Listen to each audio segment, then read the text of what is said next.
Hello साथियों, welcome to the Exampur. हम है एग्जामपुर कलम से क्रांति।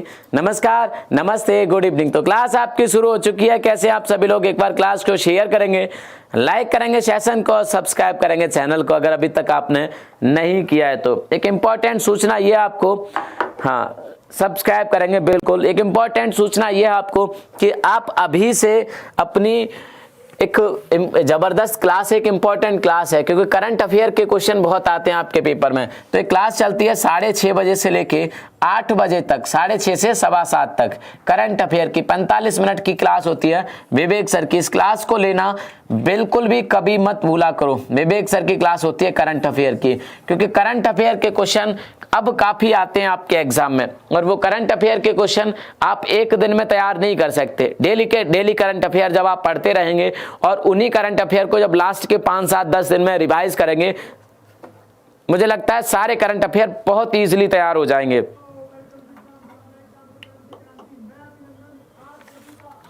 चलेगा तो जुड़ जाइएगा हमारे साथ, जुड़ते जाएंगे सभी लोग। और फिर मैं क्लास को शुरू करता हूं। एक और जबरदस्त क्लास आपके लिए होने जा रही है, जो कि आपके UP police constable, UP SI के लिए भी बहुत इंपॉर्टेंट है, क्योंकि क्वेश्चन बिल्कुल भी अलग नहीं होते। मैंने सारे पेपर देखे हैं, चाहे यूपी एसआई का हो, चाहे यूपी कांस्टेबल का हो, और फिर चाहे जूनियर असिस्टेंट या किसी और अन्य एग्जाम का हो, यूपी पीसीएस का भी हो, सेम क्वेश्चन हमेशा रहते हैं। मैंने सारे पेपर देख चुका हूं अब आपके लिए, ठीक है। तो कोई भी क्वेश्चन अलग नहीं होता। यूपी जीके से जब क्वेश्चन आता है तो फिर वो एक ही होता है, कुछ भी अलग नहीं होता। हो सकता है कि यूपी पीसीएस के क्वेश्चन में आपसे 4 चीजें एक क्वेश्चन में पूछ ले कि निम्नलिखित में से कौन सा करेक्ट मैच नहीं है, तो आप वहां पे आपको चारों पता होना जरूरी है। लेकिन चारों कब पता होंगी? जब आप एक एक चीज याद करेंगे तभी तो पता होंगी।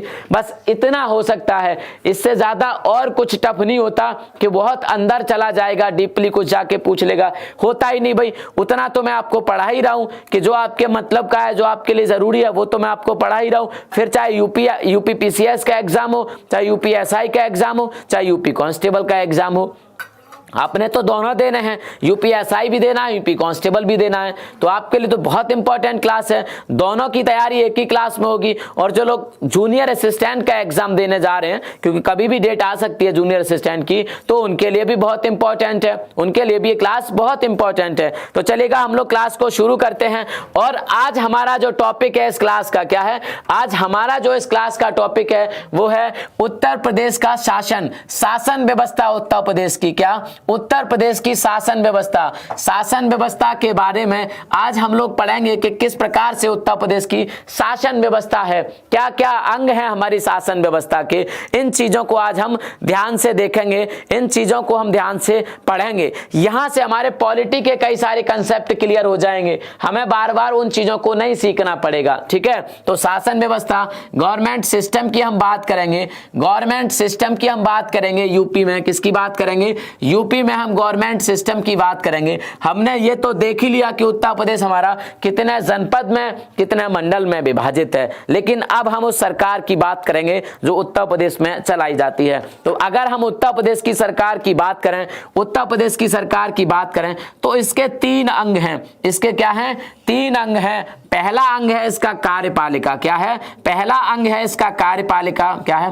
पहला उत्तर प्रदेश की सरकार का अंग है कार्यपालिका। न केवल उत्तर प्रदेश बल्कि भारत के अन्य सभी राज्यों के बारे में भी यही होगा, सेम होगा, इसमें कुछ भी अलग नहीं होगा। जो अलग होगा वो उत्तर प्रदेश के राज्यपाल के नाम होंगे, वो उत्तर प्रदेश में राष्ट्रपति शासन होगा, वो उत्तर प्रदेश के चीफ मिनिस्टर होंगे, वो उत्तर प्रदेश की विधानसभा के अध्यक्ष होंगे, वो उत्तर प्रदेश के हाई कोर्ट के चीफ जस्टिस होंगे। यही बस अलग होगा। ये होती है फैक्चुअल जानकारी। इसके बाद हम वो भी लिखेंगे, तो दोनों हमारे कवर होंगे। क्या होगा? हमारी संवैधानिक जानकारी भी कवर होगी और हमारी फैक्चुअल जानकारी भी हमारी कवर होगी उत्तर प्रदेश की। और यहां से एक क्वेश्चन जरूर आता है, एक क्वेश्चन जरूर आता है इस क्लास से, इस वाले टॉपिक से। तो चलेगा, शुरू कर देते हैं हम लोग। कार्यपालिका, सरकार के 3 अंग हैं। कार्यपालिका जिसे हम एग्जीक्यूटिव के नाम से जानते हैं। किसके नाम से जानते हैं? एग्जीक्यूटिव के नाम से जानते हैं, एग्जीक्यूटिव। दूसरा अंग होगा जो सरकार का, उसे हम व्यवस्थापिका। इसमें थोड़ी सी इंक कम है,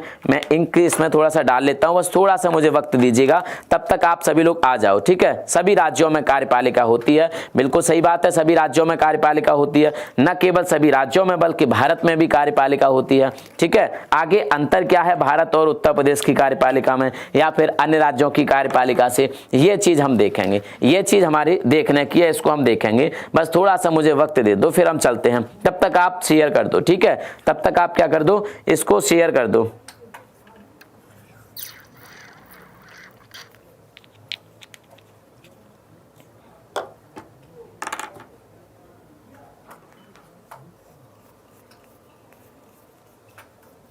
हाँ जी, चलिए आ जाते हैं।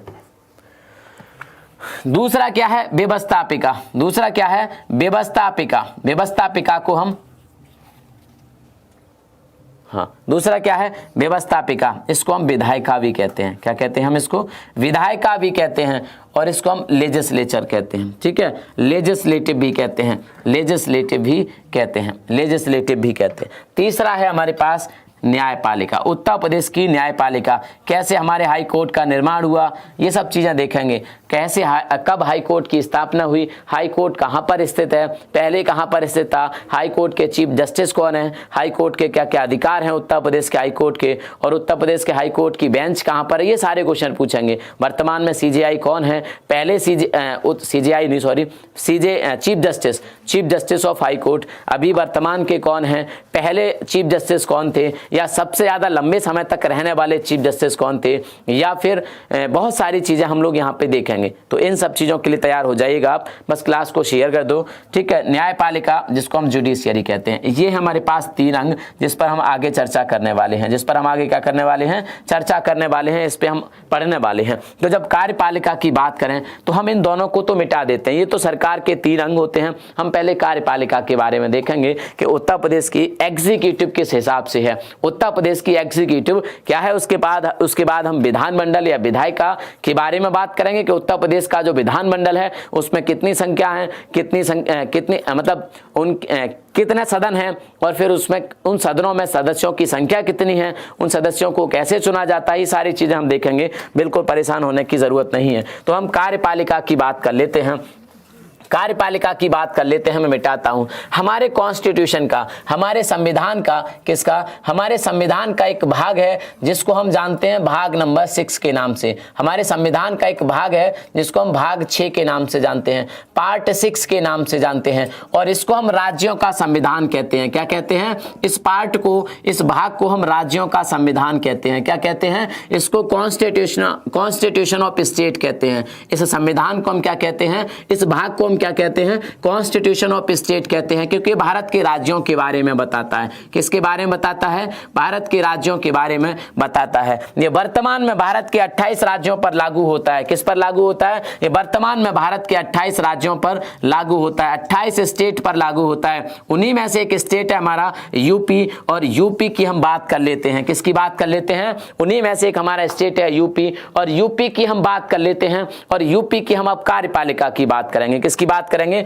यूपी की कार्यपालिका की हम बात करेंगे, कार्यपालिका एग्जीक्यूटिव की बात करेंगे। और जब एग्जीक्यूटिव की बात करेंगे तो यहां पर हम क्या क्या देखेंगे, एग्जीक्यूटिव की बात करेंगे हम यूपी की। ठीक है, तो हम देखेंगे कि हमारे उत्तर प्रदेश में, हमारी उत्तर प्रदेश की कार्यपालिका का जो कार्यपालिका के जो प्रमुख होते हैं, हमारी उत्तर प्रदेश की कार्यपालिका के जो प्रमुख होते हैं, संवैधानिक प्रमुख होते हैं, वो प्रदेश के राज्यपाल होते हैं, प्रदेश के गवर्नर होते हैं। कौन होते हैं, तो संवैधानिक प्रमुख जो होते हैं प्रदेश के, वो होते हैं गवर्नर। जो भी गवर्नर है, उदाहरण के तौर पर वर्तमान में आनंदीबेन पटेल हैं। कौन है, आनंदीबेन पटेल प्रदेश की गवर्नर हैं, प्रदेश की राज्यपाल हैं। तो उत्तर प्रदेश के जितने भी कार्य किए जाएंगे, जो भी स्कीम बनाई जाएगी, वो सभी कार्य उत्तर प्रदेश के राज्यपाल के द्वारा किए जाएंगे। संवैधानिक प्रमुख होते हैं, कॉन्स्टिट्यूशनल हेड होते हैं ये राज्य के गवर्नर। ठीक है, क्या होते हैं, राज्य के हेड होते हैं। क्वेश्चन बार बार पूछा जाता है, एक तो इस टाइप का क्वेश्चन पूछा जाता है जो हमारे संविधान से होता है, हम उसे पॉलिटिका समझ लेते हैं,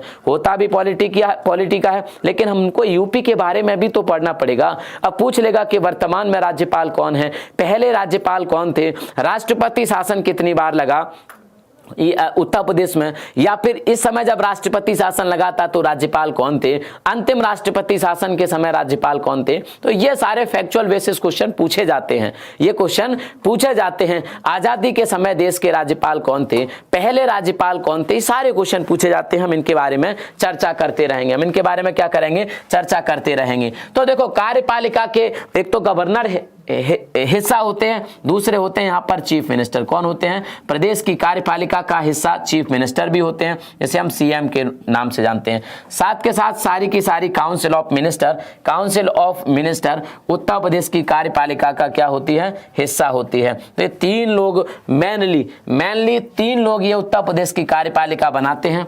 एग्जीक्यूटिव ऑफ यूपी, ये तीन लोग मिलकर बनाते हैं, प्रदेश के गवर्नर, प्रदेश के चीफ मिनिस्टर और प्रदेश के काउंसिल ऑफ मिनिस्टर, प्रदेश की मंत्रिपरिषद। ये तीनों लोग मिलकर क्या बनाते हैं, प्रदेश की कार्यपालिका का निर्माण करते हैं। अब हम गवर्नर के बारे में पढ़ लेते हैं, जो इंपॉर्टेंट फैक्टर हैं गवर्नर के बारे में अब हम लोग पढ़ लेते हैं। गवर्नर के बारे में जो इंपॉर्टेंट फैक्टर हैं। बस जोश मत कम पढ़ने देना, आप अपना जोश बिल्कुल भी कम मत पढ़ने देना, क्योंकि जोश अगर कम पड़ गया तो रिजल्ट के दिन आपको मायूसी हाथ लगेगी। सच बता रहा हूं, रिजल्ट के दिन आपके हाथ मायूसी हाथ लगेगी, आपको मायूसी ही मिलेगी और इससे ज्यादा कुछ नहीं मिल सकता। अगर हम भारत के संविधान के अकॉर्डिंग देखें तो आर्टिकल 153 में, किसमें, ध्यान से देखना चीजों को, आर्टिकल 153 में मैं पूरा लेके चल रहा हूं। मैं सीधे ऐसे नहीं कि सिर्फ गवर्नर के नाम लिखा दिया और कहानी खत्म। मेरी जिम्मेदारी है एक एक चीज आपको कराना। ये पॉलिटी का यहां से कवर हो रहा है, जीएस का एक बहुत बड़ा पार्ट यहां से कवर हो जाएगा। मैंने आपको बताया कि हिस्ट्री जब हम यूपी की पढ़ेंगे तो हमारी हिस्ट्री का 50% हिस्सा यूपी की हिस्ट्री में कवर हो जाएगा। बहुत सारे क्वेश्चन आएंगे, मैं गारंटी देता हूं कि आपको जो सीधे सीधे क्वेश्चन लगेंगे वो 7 से 8 होंगे, बट जो इन क्लासेस से क्वेश्चन आएंगे वो 17 से 18 होंगे। 17 से 18 क्वेश्चन की गारंटी है मेरी, कितने की, 17 से 18 क्वेश्चन की गारंटी है। क्योंकि जब हम मुगल काल पढ़ेंगे यूपी का तो उसमें वो हिस्ट्री भी हो जाती है हमारी फिर हिस्ट्री भी हो जाती है। हम 16 महाजनपद के बारे में पढ़ेंगे तो हमारी एशियंट हिस्ट्री भी हो जाती है। फिर वो हम और जो मिडवल हिस्ट्री है या हमारी जो आज़ादी के आंदोलन है 1857 की क्रांति के बारे में पढ़ेंगे तो फिर हमारी पूरी हिस्ट्री हो जाती है। क्या होता है, पूरी हिस्ट्री हो जाती है। तो बहुत कुछ हम पढ़ लेंगे यहाँ से, यूपी के हिस्ट्री के नाम पर ही हम कम से कम 50 से 60% हिस्ट्री को कवर कर जाएंगे और 17 से 18 और लगभग 20 क्वेश्चन हम यहाँ से कवर कर लेंगे 37 में। ये आप देखना, ये जादू होने वाला है आपके सामने। क्या होने वाला है, बस लास्ट तक आप साथ बने रहो इस क्लास में और जादू हो जाएगा। लगभग 37 में 18-20 क्वेश्चन इस क्लास से हम लोग कर जाएंगे, गारंटी है इस बात की। लेकिन छोड़ना एक चीज भी नहीं, क्योंकि आज की क्लास छोड़ के कल पढ़ोगे तो आज का जब पता नहीं होगा तो कल आप सोचोगे यार ये क्या बता रहे हैं, ये तो हमने कभी सुना नहीं। क्योंकि आज आपने क्लास पढ़ी नहीं तो कल समझ नहीं आएगा। तो बट क्लास को छोड़ो मत। अगर लाइव नहीं ले पाते तो मैं इतना कर सकता हूं कि आप ऑफलाइन कभी देख लो, लेकिन बहुत जरूरी है आपको क्लास देखना, ठीक है। तो 153 आर्टिकल 153 में यहां से पॉलिटी का भी कम से कम 30% पॉलिटी का थोड़ा कम होगा, मैं ईमानदारी से बताता हूं, लेकिन 30% कवर हो जाएगा और हिस्ट्री का सबसे ज्यादा 50% के आसपास कवर हो जाएगा, ठीक है। तो 153 राज्यपाल के पद के बारे में प्रावधान करता है। हमारे कॉन्स्टिट्यूशन का आर्टिकल 153 राज्यपाल के पद का प्रावधान करता है। क्या प्रावधान करता है, आर्टिकल 153 कहता है कि भारत के प्रत्येक राज्य में एक राज्यपाल होगा। लेकिन उसमें यह भी लिखा गया है कि यह राज्यपाल एक या दो राज्यों के लिए भी हो सकता है। मतलब एक ही राज्यपाल, जैसे यूपी का राज्यपाल है तो वो बिहार के लिए भी काम कर सकता है, वो एमपी के लिए भी काम कर सकता है थोड़े बहुत दिनों के लिए जरूरत पड़ने पर। तो कार्यवाहक राज्यपाल के रूप में दूसरे स्टेट का भी काम कर सकता है, ऐसा आर्टिकल 153 में इसके बारे में बताया गया है। 154 कहता है कि उत्तर प्रदेश का जो राज्यपाल होगा, मतलब और दूसरे राज्यों के भी जो राज्यपाल होंगे, इनके पास प्रदेश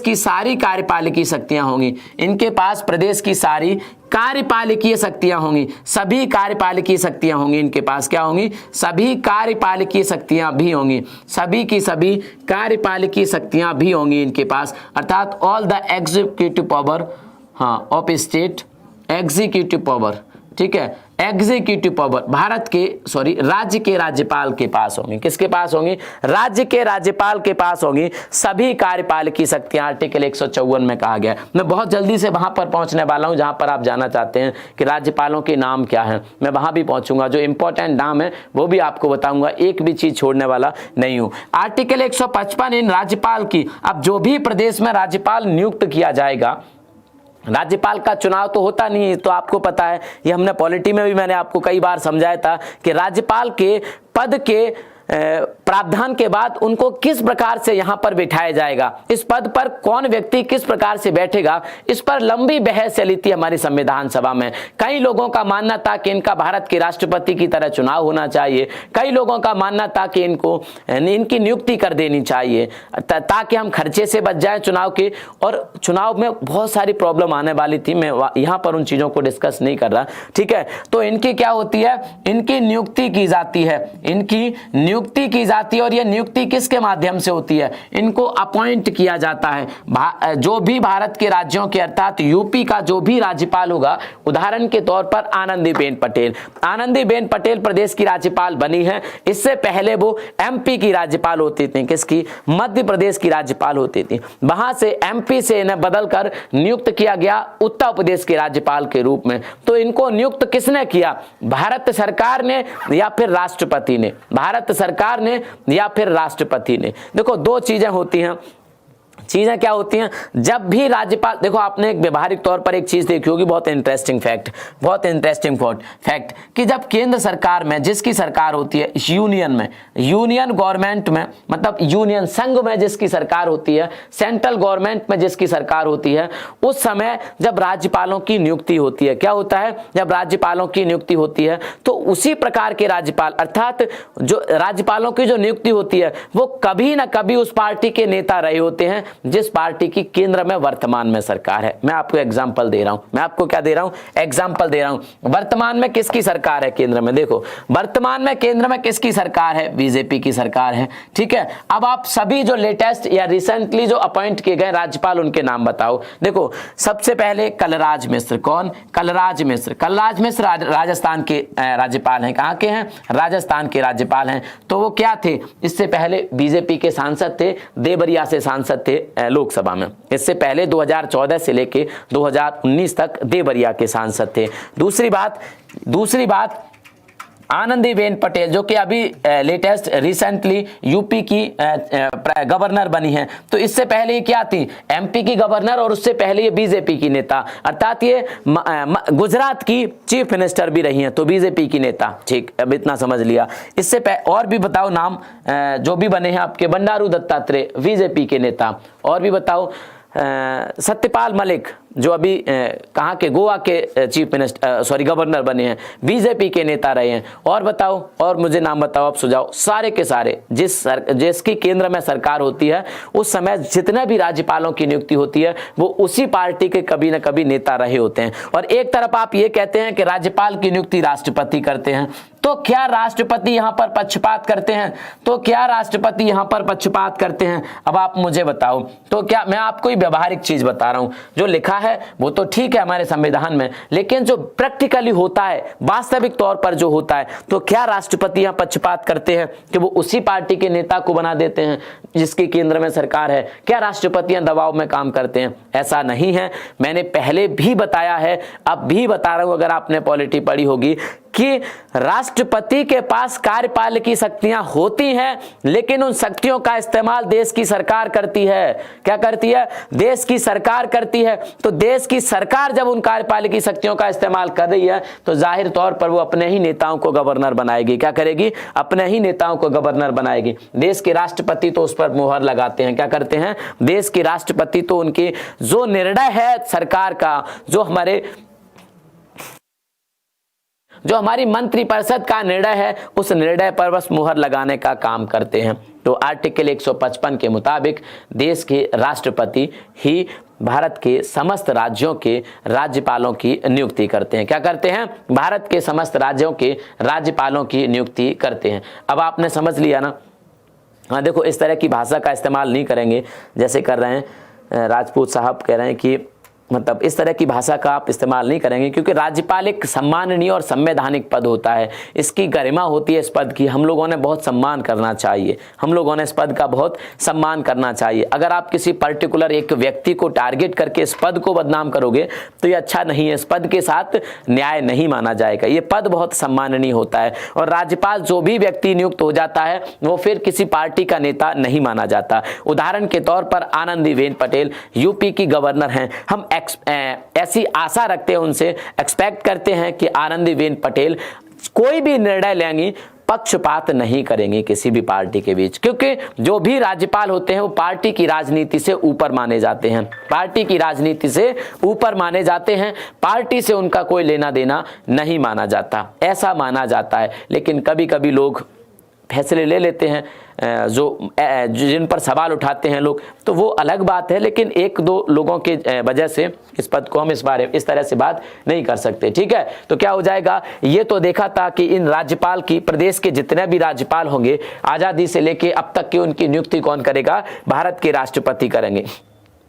आज़ादी से लेके सरोजिनी नायडू से लेके और आज तक के जितने राज्यपालों की नियुक्ति हुई है उन सब की नियुक्ति भारत के राष्ट्रपति ने करी है। अब इनके लिए कुछ योग्यताएं होनी चाहिए कि कौन व्यक्ति प्रदेश का राज्यपाल बन सकता है, कौन व्यक्ति प्रदेश का राज्यपाल बन सकता है, ये भी तो पता होना चाहिए। देखो जल्दी मत मचाना, मैं धीरे धीरे हर चीज पर आऊंगा, एक एक चीज आपकी क्लियर कराऊंगा और परेशान मत होइएगा। 17-18 क्वेश्चन करके आओगे आप, मैं सच बता रहा हूँ इस क्लास से। बाकी की आप विक्रांत सर की क्लास लीजिए, साइंस की क्लास लीजिए, आप परफेक्ट कराओगे। 37 में 33-34 क्वेश्चन जब करके आओगे जबरदस्त हो जाएगा पेपर, मैं सच बता रहा हूं। और बाकी करंट अफेयर की तो लीजिए, मैंने आपको बताया है करंट अफेयर तो आप छोड़ ही नहीं सकते, तो ये करंट अफेयर की लीजिए। विक्रांत सर शाम की क्लास होती है उनकी 7 बजे, वो लीजिए। साइंस की दूसरे विक्रांत सर की क्लास 10 बजे होती है, वो लीजिए। जीएस की बात कर रहा हूँ, बाकी मैथ और रीजनिंग तो आप पढ़ ही रहे होंगे और पढ़िएगा उन क्लासेस को जाके। टाइम टेबल मैथ की 10 बजे होती है, रीजनिंग की पुलकित सर की 11 बजे होती है, तो इन क्लासेस को तो लेंगे ही लेंगे क्योंकि सारे सब्जेक्ट इंपॉर्टेंट हैं। एक नंबर भी कटा अगर आपका तो बहुत पीछे चले जाएंगे, एक नंबर से भी आपको रोना आ सकता है, आपके आंखों में आंसू ला सकते हैं, तो आंसू आपको ना देखने पड़े। एक बार ही तो पढ़ना है आपको, 3 महीने, 3 या मैक्सिमम 4 महीने में एक बार सिलेबस कवर हुआ और उसका रिवीजन हुआ और एग्जाम में बैठ गए ना, तो सच बता रहा हूं मैं, आप रॉक कर दोगे एग्जाम में, आप सबसे बड़े रॉक स्टार साबित हो जाओगे। लेकिन कर नहीं पाते लगातार तैयारी, लगातार 3-4 महीने तक तैयारी कर नहीं पाते, हमारा मन भटक जाता है और यही मन भटकना हमें पीछे छोड़ देता है, हमें दूसरों से पीछे करवा देता है। उनसे कुछ सीखिए, उनके पास बैठिए जो सेलेक्ट हो गए, उनसे पूछिए कि भैया जब ऐसा होता था आपके मन में ये ख्याल आते थे तब आप क्या करते थे। वो कहते थे ये ख्याल मेरे मन में आते थे लेकिन तब भी मैं पढ़ता था, तब भी मेरी किताब ही खुलती थी, मैंने पहले दिन से लेके लास्ट दिन तक उसी तरह तैयारी करी थी जिस दिन पहले दिन करी थी, लास्ट दिन भी वही रिदम थी जिस दिन जैसी रिदम पहले दिन थी, बीच में भी वही रिदम थी जैसी पहले थी। तो मैंने कोई अंतर नहीं आने दिया उसमें, मैंने कोई अंतर नहीं आने दिया। ऐसा नहीं किया मैंने क्या चाचा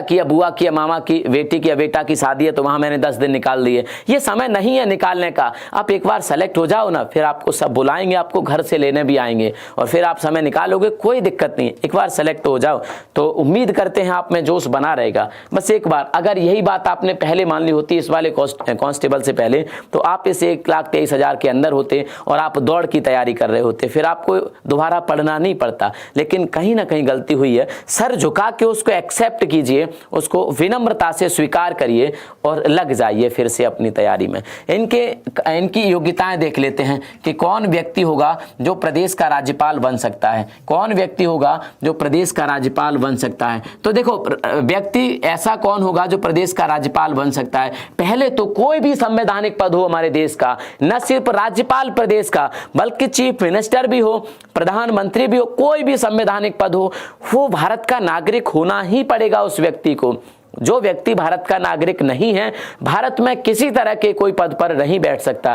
तो सबसे पहले गांठ बांध के रख लो कि भारत का नागरिक उसको होना ही पड़ेगा। तो जो व्यक्ति भारत का नागरिक है, क्या है, भारत का नागरिक उस व्यक्ति को होना पड़ेगा। भारत का नागरिक उस व्यक्ति को होना पड़ेगा, अर्थात he should be citizen of India, he should be citizen of India, should be citizen of India, ठीक है, should be citizen of India, citizen of India, ठीक है। मैं कह रहा हूं आप 35 या 40 क्लास जो भी हमारी होंगी, 40 क्लास के आसपास मुझे लग रहा है, 40 घंटे, अगर आपने 40 घंटे मुझे दे दिए, मैं आपको 40 नंबर ही दे दूंगा, क्योंकि अगर 17-18 क्वेश्चन आ गए तो 35-40 नंबर के आसपास तक आप पहुंच जाओगे। मैं सच बता रहा हूं, टोटल मिला के, जिसमें पॉलिटी भी आपकी कवर होगी, आपकी हिस्ट्री भी कवर होगी, कई सारी चीजें, और यूपी जीके में तो बहुत सारी चीजें हैं, 7-8 क्वेश्चन वहां से आएंगे ही आएंगे, और यूपी का करंट भी तो आएगा, करंट भी तो कराऊंगा मैं, तो करंट भी आएगा आपका, तो 40 नंबर मैं आपको दे दूंगा। मैं सच बता रहा हूं, अगर आपने मुझे 40 घंटे दे दिए, 40 क्लासें दे दी, सच बता रहा हूं, इस बात का वादा है, इस बात का दावा है। और ऐसे हंसते हंसते एक सिलेबस हम कवर कर लेंगे, कुछ भी आप पे बोझ लगेगा ही नहीं, जो इंपॉर्टेंट होगा वो मैं आपको हंसते हंसते सिखा दूंगा, ठीक है। तो क्या होना चाहिए, उसे भारत का नागरिक होना चाहिए, कभी कंफ्यूज मत होना, कोई भी पद हो भारत में नागरिक होना ही पड़ेगा उस व्यक्ति को, ठीक है, उसे भारत का नागरिक होना चाहिए। एज के रूप में आप क्लियर हो जाना, एज, क्योंकि ये थोड़ा संवैधानिक पद होता है, ये प्रमुख पद होता है राज्य का, तो सबसे ज्यादा एज तो होगी भाई। परिवार का अगर सबसे बड़ा व्यक्ति है कोई, परिवार का अगर मुखिया है तो सबसे बड़ा व्यक्तित्व होगा, तो अब चीफ मिनिस्टर से तो ज्यादा उम्र होनी चाहिए इस व्यक्ति की, क्या होनी चाहिए, चीफ मिनिस्टर से तो बड़ा पद होता है ये प्रदेश का संवैधानिक प्रमुख होता है, ये कार्यपालिकीय प्रमुख होता है प्रदेश का, तो जब प्रदेश का अर्थात उस घर का मुखिया है तो घर में सबसे बड़ा होगा, तो इसे सबसे बड़ा रखना चाहिए। अब सबसे बड़ा कैसे होगा, सबसे बड़ा देखो, विधानसभा की सदस्यों की उम्र 25 वर्ष होती है, तो इनसे बड़ा होगा, इनसे बड़े होते हैं विधान परिषद के, अब इनसे भी बड़ा रखना है क्योंकि परिवार का सबसे बड़ा सदस्य है, तो इसको कम से कम 35 वर्ष का होना चाहिए, इसको क्या होना चाहिए, इससे भी बड़ा, अर्थात इसकी उम्र कम से कम, ये भी याद हो गया ना आपको कि 35 वर्ष। अगर आप कंफ्यूज होंगे 30 और 35 में तो सोच लेना कि परिवार का मुखिया है तो 30 वर्ष, तो विधान परिषद के सदस्यों की उम्र होती है तो 30 से ज्यादा होगी, और 30 मल्टीपल में ही होती है, ये 5 के मल्टीपल में, तो ये 32, 33, 34 तो होगा नहीं, 35 ही होगा, तो उसे 35 वर्ष की उम्र पूरी करनी चाहिए। 35 वर्ष की उम्र जिस व्यक्ति की पूरी हो जाएगी वो राज्य का राज्यपाल बन सकता है, राज्य का राज्यपाल बन सकता है। कोई भी व्यक्ति इनमें से लाभ के पद पर नहीं होना चाहिए। आनंदीबेन पटेल इससे पहले एमपी की गवर्नर थी। अब आप समझ सकते हैं कि अगर ये लाभ के पद पर होती तो गवर्नर नहीं बन पाती यहाँ की, तो इसका मतलब न तो राज्यपाल लाभ का पद माना जाता है, और न किसी केंद्र का कोई मंत्री है, किसी राज्य का मंत्री है, किसी राज्य का चीफ मिनिस्टर है, सांसद हैं, विधायक हैं, ये सभी लाभ के पद नहीं है। इनके बारे में कहा जाता है कि ये तो जनता के सेवक हैं, ये कोई लाभ नहीं ले रहे चुनाव लड़ने के बाद या इस पद पर पहुंचने के बाद, तो आपके पास लाभ का पद नहीं होना चाहिए। लेकिन अगर आप इन पदों पर है जिनकी चर्चा मैंने की, तो आप इस पद पर आ सकते हैं, तो राज्यपाल बन सकते हैं, क्योंकि लाभ के पद नहीं माने जाते। अब लाभ के पद भैया कौन से होंगे, तो लाभ के पद अगर आप किसी केंद्र सरकार के अधीन किसी विभाग में कोई सरकारी जॉब पर हैं, चाहे छोटी है चाहे बड़ी है, अगर किसी राज्य की सरकार के अंदर आप किसी सरकारी जॉब पर हैं, चाहे वो छोटी है चाहे बड़ी है, किसी सार्वजनिक सेक्टर में, किसी सार्वजनिक कंपनी में, पब्लिक सेक्टर की किसी भी कंपनी में आप किसी भी पद पर हैं, तो वो लाभ के पद पर आप माने जाएंगे, चाहे आप 20,000 की नौकरी करते हैं, चाहे आप 30,000 की, चाहे 50,000 की, ठीक है, तो आप लाभ के पद पर माने जाएंगे। वहां से पहले आप रिजाइन करेंगे तब इस पद के योग्य हो पाएंगे। क्या करेंगे, तब आप इस पद के योग्य हो पाएंगे, तो आप लाभ के पद पर नहीं होने चाहिए। चौथी जो बड़ी योग्यता जिसमें आप फंस जाते हैं, कि जो भी राज्यपाल बनना चाहता है व्यक्ति, जो भी प्रदेश का राज्यपाल बनना चाहता है, उसे एक क्वालिफिकेशन पूरी करनी चाहिए, और ये क्वालिफिकेशन है कि उस व्यक्ति को के पास इतनी योग्यता हो कि वो राज्य का विधानसभा का सदस्य बन सके, मतलब राज्य के विधानसभा के सदस्य चुने जाने की योग्यता होनी चाहिए। तो राज्य के विधानसभा के सदस्य चुने जाने की योग्यता क्या होती है, आगे बता देंगे। 25 वर्ष ये तो अलग है, क्योंकि इसकी तो 35 वर्ष होनी चाहिए, 25 वर्ष वाली नहीं, और दूसरे प्रकार की जो संसद बनाती है, ठीक है, चलेगा। तो हम देखेंगे कि उसे राज्य की विधानसभा का सदस्य, ये क्वेश्चन पूछा जाता है कि राज्यपाल नियुक्त किए जाने के लिए राज्य विधानसभा का सदस्य नियुक्त चुने जाने की योग्यता हो, राज्य विधान परिषद का सदस्य चुने जाने की योग्यता हो, राज्य का मंत्री बन सकता हो। अब आप कंफ्यूज हो जाएंगे, या फिर लोकसभा का सदस्य बनने की या संसद का सदस्य बनने की योग्यता होनी चाहिए, या फिर राज्यसभा लोकसभा अलग अलग लिख सकता है, तो आप लिखोगे कि उस व्यक्ति को विधानसभा का सदस्य चुने जाने की योग्यता होनी चाहिए। तो आपने देख ली कि योग्यता क्या होनी चाहिए इस व्यक्ति की। अब हम देखते हैं कि इसका कार्यकाल, अब जैसे कि आनंदीबेन पटेल साहब हैं, आनंदीबेन पटेल साहब हैं, ये कब तक प्रदेश की राज्यपाल रह सकती हैं, कब तक प्रदेश की राज्यपाल रह सकती हैं, मुझे बताइएगा कि ये कब तक प्रदेश की राज्यपाल रह सकते हैं। तो इनके कार्यकाल के बारे में हम चर्चा कर लेते हैं। प्रदेश के जो भी राज्यपाल होंगे वो कब तक रहेंगे और अब तक कितने बदल चुके प्रदेश के राज्यपाल, इस पर भी तो चर्चा करेंगे। कौन सा राज्यपाल सबसे ज्यादा लंबे समय तक रहा, कौन सा राज्यपाल सबसे कम लंबे समय तक रहा, ये क्वेश्चन भी पूछे जाते हैं और हंसते हंसते मैं क्वेश्चन ये आपको करा दूंगा। तो कार्यकाल की बात जब आती है तो कार्यकाल इनका आर्टिकल किस में है, 156 में, आर्टिकल 156 में इनका कार्यकाल दिया है, आर्टिकल 156 में इनका कार्यकाल दिया गया है। और इनका कार्यकाल कितना होता है, इनका कार्यकाल पूरी तरह से राष्ट्रपति के प्रसाद पर्यंत होता है, अर्थात प्लेजर ऑफ द प्रेसिडेंट होता है। क्या होता है, pleasure of the president. Bharat के राष्ट्रपति जब तक इनको चाहते हैं ये उस पद पर बने रहते हैं। भारत के राष्ट्रपति जब तक चाहते हैं, आपने देखा होगा, यह भी व्यवहारिक बात बता रहा हूं, जब नई सरकार आती है 2014 में बीजेपी आई थी कांग्रेस के बाद, तो जितने बहुत सारे राज्यों में कांग्रेस के द्वारा नियुक्त मतलब उस समय की सरकार के द्वारा नियुक्त गवर्नर थे और आते ही बदल दिए गए। सरकार ने ये नहीं देखा कि इन्होंने अपना 5 वर्ष पूरा किया है या 4 वर्ष पूरा किया, उनको बदल दिया गया। तो क्यों बदला गया, क्योंकि इनको अपने कार्यकाल की सुरक्षा नहीं मिली होती। उन्होंने कहा कि इनको हटा के इनको बनाना है, राष्ट्रपति को वो करना पड़ता है, तो इनको कार्यकाल की सुरक्षा नहीं मिली होती।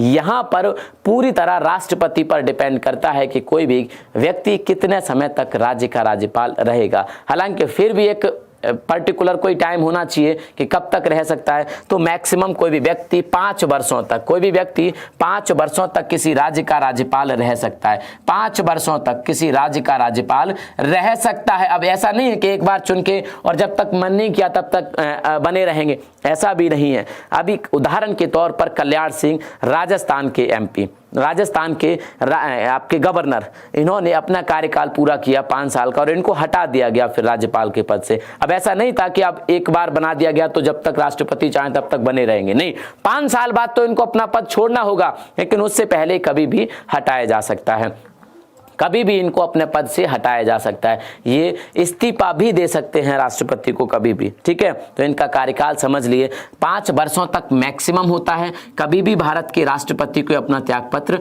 दे सकते हैं, ठीक है। तो और इससे पहले कभी भी राष्ट्रपति, भारत के राष्ट्रपति इनको इनके पद से हटा सकते हैं। यहां तक चीजें आपको समझ आई, यहां तक क्या आया,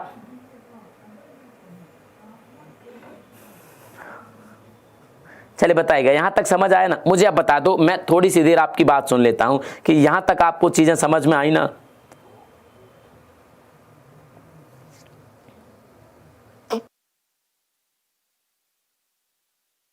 तो मैं सीधी सी बात बताता हूं, 2 टूक बात। कुछ लोग पूछ रहे हैं यूपी पुलिस की वैकेंसी, जितना मुझे पता है और सबको पता है, मेरी बात सुनिएगा। जब योगी आदित्यनाथ प्रदेश के चीफ मिनिस्टर बने थे, सुन लो मेरी बात पूरी, जब योगी आदित्यनाथ प्रदेश के चीफ मिनिस्टर बने थे तो उन्होंने कहा था कि प्रदेश में 2.5 लाख पुलिसकर्मियों की सीट खाली है। कितनी? 2.5 लाख। और उन्होंने वादा किया था कि मैं प्रतिवर्ष 50,000 पुलिस की भर्ती करूंगा, पुलिस कांस्टेबल की। मेरी बात सुनना पूरे ध्यान से। उन्होंने कहा था कि मैं प्रतिवर्ष 50,000 और 5 सालों में 50-50 करके 2.5 लाख पूरा कर देंगे वो। तो उन्होंने 2018 में अपना वादा पूरा किया, 2019 में अपना वादा पूरा किया, जनवरी में पेपर करा लिया। अब आने वाली है 2020, उम्मीद करें कि वो इस बार भी अपना वादा पूरा करेंगे। और ऐसा इसलिए है क्योंकि अभी 1-1.5 महीने 2 महीने पहले न्यूज़पेपर में आ चुका है कि प्रदेश की सरकार फिर से 50,000 वैकेंसी लाने के बारे में सोच रही है, क्योंकि लानी तो पड़ेंगी भाई, जगह खाली है, अब भी 1.5 लाख सीट अब भी खाली हैं। तो 1.5 लाख एक बार में तो नहीं भरेंगे ना कि लास्ट की साल में एक बार में भर देंगे भाई, वो भी रूटीन से चलना होता है। 1.5 लाख कैंडिडेट उन्हें नहीं मिलने वाले लास्ट की साल में भाई। पिछली बार तो 50,000 49,000 लेना मुश्किल पड़ गया था, उनको देखना मुश्किल, 4-4 लिस्ट निकालनी पड़ी थी उनको। तो उतने योग्य लोग भी नहीं मिलेंगे, क्योंकि योग्य ऐसा होता है ना कि हर एक ही साल में बहुत सारे योग्य लोग नहीं मिल पाते, क्योंकि एक एज ग्रुप होता है पर्टिकुलर। कुछ लोग ओवर एज हो जाते हैं, योग्य होते हैं लेकिन एज निकल चुके होते हैं। तो हर साल कम कम करके जब भर्तियां की जाएंगी 50-50 हजार करके, तो योग्य लोग भी आ जाएंगे। जब एक ही साल में 2.5 लाख निकाल देंगे तो बहुत नीचे का टॉप चली जाएगी, या 1.5 लाख निकाल देंगे तो नीचे का टॉप चली जाएगी, तो वो योग्य लोग नहीं मिल पाएंगे उनको।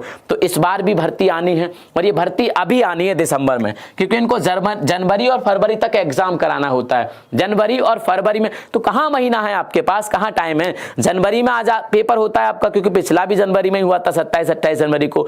अगर जनवरी में आपका पेपर होता है तो आपके पास 2 महीने हैं, फरवरी में होता है तो आपके पास सिर्फ 3 महीने हैं। और 3 महीने में आपको क्या करना है, पहाड़ पे चढ़ना है, क्योंकि 1 साल हो गया आपने प्रैक्टिस छोड़े, तो 3 महीना आपके पास बहुत ज्यादा वक्त नहीं है। लगे रहिए चुपचाप से वैकेंसी के बारे में बिना पूछे, चुपचाप से लगे रहिए, सर झुका के मेहनत करते रहिए और स्वीकार करते रहिए कि हाँ मुझे, आप खुद से बात करिएगा कि मुझे कितना तैयार है और क्या मैंने नौकरी लेनी है। और लेनी है तो फिर भूल जाइए भाई, रिश्तेदारी भूल जाइए, दोस्ती भूल जाइए, फेसबुक व्हाट्सएप भूल जाइए, और फालतू की चीज़ जितनी में सबको भूल जाइए और लगे रहिए। 3 महीना आप नहीं लगे रह सकते क्या अपने लिए? मुझे उम्मीद है लगे रह सकते हैं। वैकेंसी तो आनी है तो श्योर है, ठीक है, वैकेंसी आनी ही आनी है, ये श्योर है। दोनों वैकेंसी, कांस्टेबल भी और यूपीएसआई भी, दोनों आनी श्योर है। अगली बात पे चर्चा कर लेते हैं हम लोग। हम बात कर रहे थे कार्यकाल की क्वालिफिकेशन, आर्टिकल 157 में जो बात लिखी गई है मैंने चर्चा कर चुका हूँ यहाँ पे, उसमें क्वालिफिकेशन के बारे में है। 157 में क्या है, राज्यपाल के क्वालिफिकेशन के बारे में है। 158 की जब हम बात करेंगे, किसकी बात करेंगे, 158 की जब बात करेंगे तो 158 में जो लिखा गया है उसकी भी हम चर्चा कर चुके हैं। कहा गया है कि 158 में कि कोई भी राज्यपाल एक साथ किसी राज्य विधानसभा का सदस्य नहीं हो सकता, और ना ही वह व्यक्ति क्या होना चाहिए, लाभ के पद पर होना चाहिए। मतलब कहने का ये मतलब है कि अगर कोई व्यक्ति लाभ के पद पर है तो पहले रिजाइन करे फिर राज्यपाल बन सकता है। अगर कोई व्यक्ति विधानसभा का सदस्य है, विधान परिषद का सदस्य है, लोकसभा का सदस्य है, तो जैसे ही वो राज्यपाल बनेगा रिजाइन कर दे, या फिर वो पद अपने आप खाली मान लिया जाएगा, ठीक है। तो क्या हो जाएगा, अपने आप रिक्त हो जाएगा वो पद। तो यहाँ पे एक सहूलियत है इन विधायकों के लिए, एमपी के लिए, जबकि सरकारी नौकरी वाले के लिए सहूलियत नहीं है। उससे पहले नौकरी से रिजाइन करना है। यहाँ पर रिजाइन करने की जरूरत नहीं है आपको, राज्यपाल बन जाओ, उसके बाद वो पद अपने आप खाली हो जाएगा। इसके बाद एक आता है आर्टिकल 59। क्या आता है, तो आर्टिकल रट जाने चाहिए, ठीक है, राज्यपाल के आर्टिकल रट जाने चाहिए। यहां से एक क्वेश्चन आएगा जो आपको पॉलिटी का लगेगा। क्या लगेगा, जो आपको पॉलिटी का लगेगा, ठीक है, तो वो कवर। अब यहाँ पे एक क्वेश्चन और बनेगा जो आपको यूपीजीके का लगेगा, उसमें सीधे राज्यपाल का नाम पूछेगा या सीधे चीफ मिनिस्टर का नाम पूछेगा, वो भी हम अभी करेंगे, ठीक है। आर्टिकल 159 में इनकी शपथ के बारे में बताया गया है। आर्टिकल 159 में इनकी शपथ के बारे में बताया गया है। यहाँ पर इनकी शपथ का प्रारूप दिया गया है, यहाँ पर इनकी शपथ का प्रारूप दिया गया है, अर्थात फॉर्मेट दिया गया है। कई बार हमें ये शंका रहती है कि अनुसूची 3 में है, अनुसूची 3 में नहीं है, न तो राष्ट्रपति का, न उपराष्ट्रपति का, न राज्यपाल का। और इनकी शपथ है आर्टिकल 159 में, 159 में इनकी शपथ के बारे में बताया गया है। इतना मैं आपसे पूछना चाहूंगा कि राज्यपाल को शपथ कौन दिलाते हैं, ये आप मुझे बता दो। राज्यपाल को शपथ कौन दिलाते हैं भाई? एसएससी जीडी की भर्ती के बारे में सच में मुझे नहीं पता है, तो सॉरी उसके लिए। मैं ऐसे नहीं कह सकता कि हाँ वो भी अगले महीने आ सकती हैं, मुझे उस बारे में कुछ भी जानकारी नहीं है। मुझे पुलिस के बारे में बहुत अच्छी जानकारी है, पिछली 1 साल से मैं पुलिस को पढ़ाने में लगा हुआ हूँ, मतलब जो कांस्टेबल है उनको तैयारी कराने में लगा हुआ हूँ। तो बहुत सारी चीज़ें मैं देखता रहता हूँ, सर्च करता रहता हूँ बैठे बैठे, क्या कब किसने कहा, कब गवर्नर ने क्या बोला, कब विधानसभा ने क्या बोला, कब कौन सी रिपोर्ट आई, कब चीफ मिनिस्टर ने क्या बोला, कब पुलिस भर्ती बोर्ड ने क्या बोला। तो ये सारी चीज़ें मैं फॉलो करता रहता हूँ, वेबसाइट डेली के डेली देखता रहता हूँ, तो मुझे उसका पता है, जीडी का मुझे पता नहीं है। तो यूपी कांस्टेबल पे मेरी बात का भरोसा कर सकते हैं, जीडी का कोई भरोसा नहीं करेंगे अगर मैं कुछ बोलता हूं तो, क्योंकि मुझे पता ही नहीं, मैं बोलूंगा क्या चलेगा। तो आप बताइएगा कि इनको शपथ दिलाने का काम कौन करते हैं, इन भाई साहब को शपथ दिलाने का काम कौन करते हैं? देखो राष्ट्रपति बताने लगे, ऐसे कैसे काम चलेगा, ऐसे कैसे काम चलेगा बताइएगा। आपको सीखनी पड़ेंगी ना चीज़ें, आपको चीज़ें सीखनी पड़ेंगी। राष्ट्रपति इनको शपथ नहीं दिलाते, इनको राष्ट्रपति शपथ नहीं दिलाते। कुछ लोग हैं जो सही बता रहे हैं, इनको राष्ट्रपति शपथ नहीं दिलाते। चीज़ें सीखनी पड़ेंगी, मैं आपसे रिक्वेस्ट कर रहा हूँ इस चीज़ की। यही चीज़ें आपको दिक्कत कर जाएंगी। एक क्वेश्चन का मतलब है कि 2 नंबर तो गए और निगेटिव कितना लेके आया, कितना 25% के आसपास निगेटिव रहेगी, तो कितना गया, आधा वो गया, 2.5 नंबर चला गया आपका, 2.5 से 3 नंबर आपका चला जाएगा, जो बहुत मुश्किल करेगा। राष्ट्रपति का भी इनको शपथ नहीं दिलाते, ठीक है। हाँ जी, तब कह रहे हैं अखिलेश यादव क्यों दिलाएंगे भैया, इनको शपथ दिलाते हैं उच्च न्यायालय के मुख्य न्यायाधीश। कौन दिलाते हैं? उच्च न्यायालय के मुख्य न्यायाधीश, उच्च न्यायालय के मुख्य न्यायाधीश।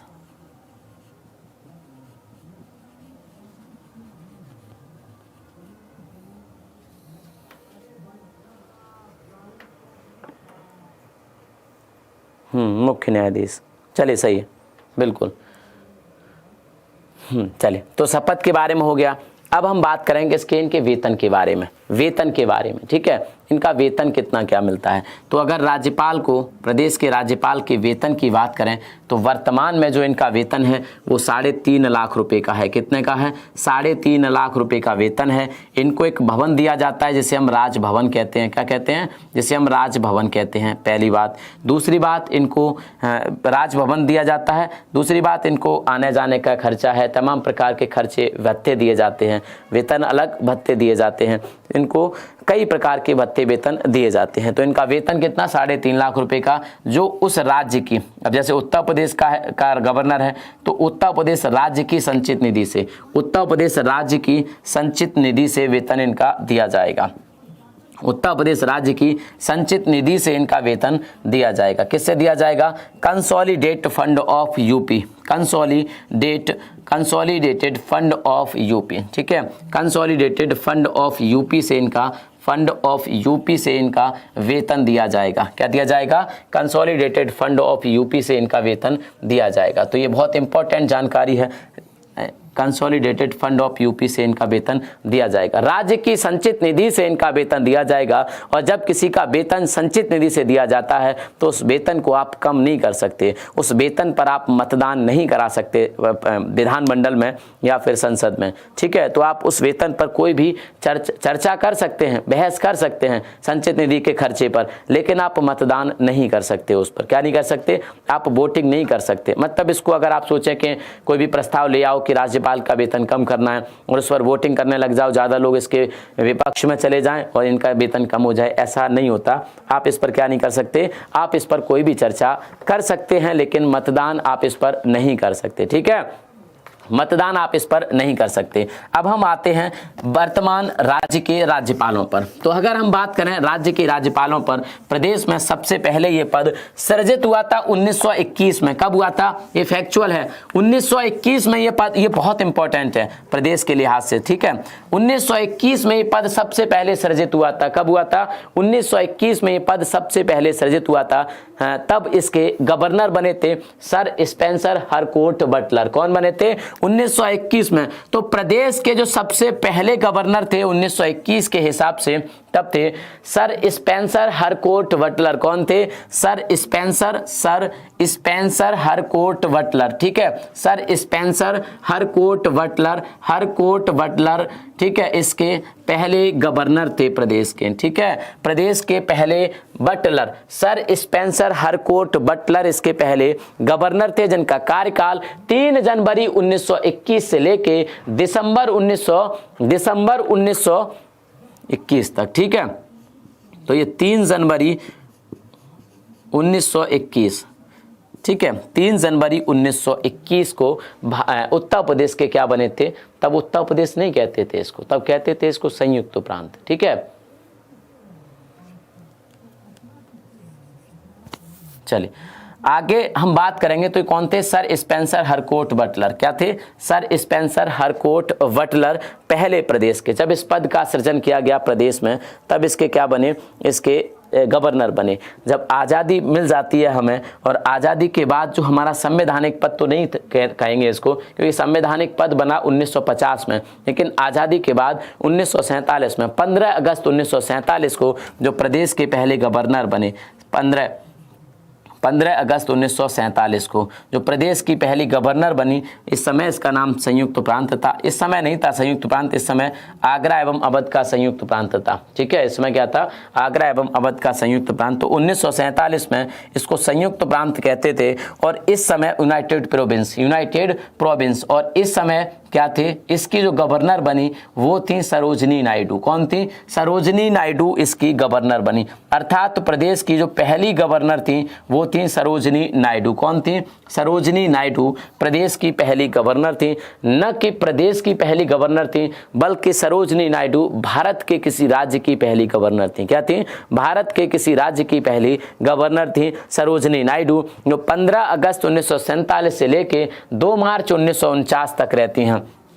2 मार्च 1949 तक रहती हैं, 2 मार्च 1949 तक रहती हैं। इसके बाद कुछ दिनों तक विधु भूषण मलिक, बीबी मलिक प्रदेश के कार्यवाहक राज्यपाल बनते हैं। क्या बनते हैं, प्रदेश के कार्यवाहक राज्यपाल बनते हैं बीबी मलिक, जिनका नाम है विधु भूषण मलिक। अगर क्वेश्चन पूछा जाए कि प्रदेश के पहले कार्यवाहक राज्यपाल कौन बने, कार्यवाहक राज्यपाल होते हैं कि उसके साथ साथ वो किसी के पूर्णकालिक राज्यपाल रहे होंगे। उदाहरण के तौर पर आनंदीबेन पटेल साहिबा अभी क्या है, यूपी की गवर्नर हैं। इनसे कहा जाए कि अब आपको थोड़े दिन तक बिहार के राज्यपाल के रूप में भी काम करना है, ये हमारे संविधान में लिखा है, ऐसा राज्यपाल कर सकता है, तो उनको बिहार का कार्यवाहक राज्यपाल कहा जाएगा। तो बीबी मलिक, विधु भूषण मलिक कुछ दिनों तक प्रदेश के लगभग मार्च 1949 है, यहाँ पे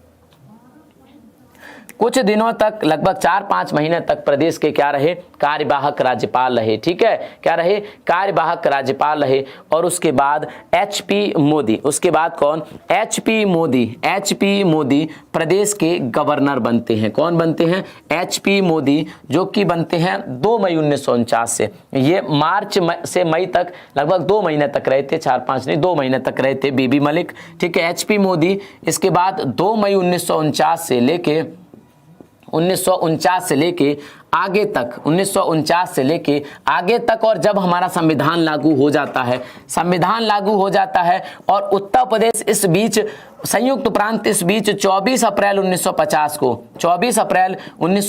को उत्तर प्रदेश बन जाता है। इससे पहले संयुक्त प्रांत था और अब ये 24 अप्रैल 1950 को ये उत्तर प्रदेश बन जाता है। और जब ये उत्तर प्रदेश बना था तो उत्तर प्रदेश के पहले गवर्नर HP मोदी हैं। ठीक है, अगर ये आइडेंटिफाई करके, ये कैटेगराइज करके पूछा जाए और उसमें राज्यपाल का नाम न हो सरोजनी नायडू, तो HP मोदी ही प्रदेश के यानी उत्तर प्रदेश के पहले राज्यपाल होंगे, क्योंकि सरोजनी नायडू संयुक्त राज्य की राज्यपाल थी।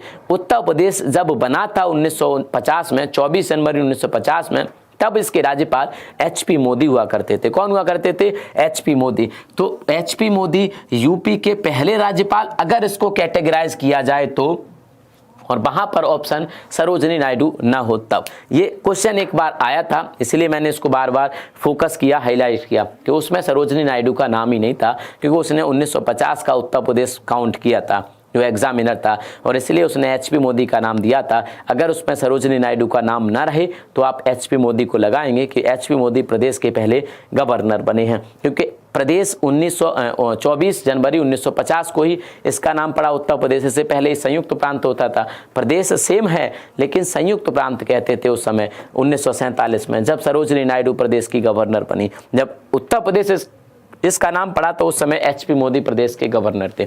चलिए क्लास को हम आज यहीं तक रखते हैं, हमारा टाइम हो चुका है। और रामेंद्र राजपूत का डाटा भी खत्म हो गया। एक हमारी क्लास होती है 12 बजे। यार 12 बजे वाली क्लास में आप क्यों नहीं आ रहे? क्या आपको टॉपिक वाइज प्रैक्टिस नहीं करनी कांस्टेबल और अन्य एग्जाम के लिए? टॉपिक वाइज प्रैक्टिस आज बहुत जबरदस्त क्लास होने वाली है। संसद के सभी क्वेश्चन हम करने वाले हैं, पार्लियामेंट के हम सभी क्वेश्चन करने वाले हैं, तो बहुत इंपॉर्टेंट क्लास होने वाली है। कौन इस क्लास में आएगा 12 बजे रात को 12 AM पर? कौन इस क्लास में आ जाएगा? मुझे यहाँ पर अपनी अटेंडेंस लगा कर दिखाएंगे कि कौन इस क्लास में आने वाला है 12 बजे की क्लास में। तो प्लीज बताइएगा कि मैं आने वाला हूं, तो आप सभी लोग बता के जाएंगे, ठीक है? तो बता दो यार, तो कौन कौन आएगा इस क्लास में? बाकी के सारे लोग क्लास को लाइक करेंगे, शेयर करेंगे और सब्सक्राइब करेंगे चैनल को। यूपीएसआई की तैयारी कर रहे हैं तो अभी भी हमारे एप्लीकेशन पर जाके आप एक्सेस प्राप्त कर सकते हैं, वहां से कोर्स परचेज कर सकते हैं यूपीएसआई के लिए, ठीक है। और बाकी का आप करंट अफेयर की सुबह 6:30 बजे वाली क्लास को देखना कतई मत भूलिए, क्योंकि वो क्लास आपकी वेड़ा पार लगाने वाली है। वो क्या क्लास करने वाली क्या है? आपकी वेड़ा पार लगाने वाली है। हाँ, जूनियर असिस्टेंट के लिए भी आप रात में 12 बजे आ सकते हैं। बाकी यूपीजी के आप जूनियर असिस्टेंट के लिए यहाँ से कवर कर ही रहे हैं, तो कोई शक नहीं हो उसमें, कोई आपको शंका नहीं होनी चाहिए कि अब क्या करेंगे जूनियर असिस्टेंट की यूपीजी के लिए। वो तो क्लास आपकी शुरू हो चुकी है। 12 बजे आइए और प्रैक्टिस करिएगा। UPSI, junior assistant, constable, NTPC, CPO सबके लिए तो है क्वेश्चन। पॉलिटी पढ़ा रहा हूं ना वहां पे तो मैं, तो पॉलिटी तो सारे एग्जाम में एक होती है, चाहे कोई सा एग्जाम हो भारत का। भारत से बाहर जब जाएंगे तो दूसरी पॉलिटी पढ़नी पड़ेगी। तो चलेगा, कोई बात नहीं है, हम चलते हैं। ख्याल रखेंगे अपना और खुश रहेंगे। तो जय हिंद, जय भारत। Thank you.